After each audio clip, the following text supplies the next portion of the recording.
തെരുവുനായ്ക്കളെ നിയന്ത്രിക്കുന്നതിനായി കൊണ്ടുവന്ന ABC ചട്ടം കേരളത്തിൽ പൂർണ്ണതോതിൽ പ്രവർത്തനക്ഷമമല്ലെന്ന് അമിക്കസ് ക്യൂറി സുപ്രീം കോടതിയിൽ. തെരുവുനായ്ക്കളെ നിയന്ത്രിക്കാൻ ദേശീയപാത അതോറിറ്റിയും മൃഗക്ഷേമ ബോർഡും നടപടിക്രമങ്ങൾ രൂപീകരിച്ചെന്നും അമിക്കസ് ക്യൂറി.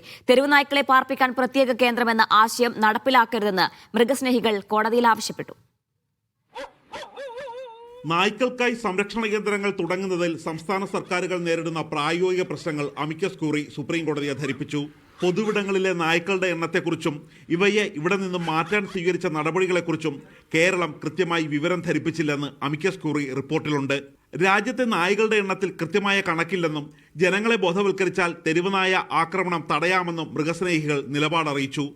മുതിർന്ന അഭിഭാഷകരായ കപിൽ സിബലും KK വേണുഗോപാലും മൃഗസ്നേഹികൾക്ക് വേണ്ടി ഹാജരായി. മൃഗസ്നേഹികളുടെ വാദം മുറുകിയപ്പോൾ കോടതിക്കും ചൊടിച്ചു.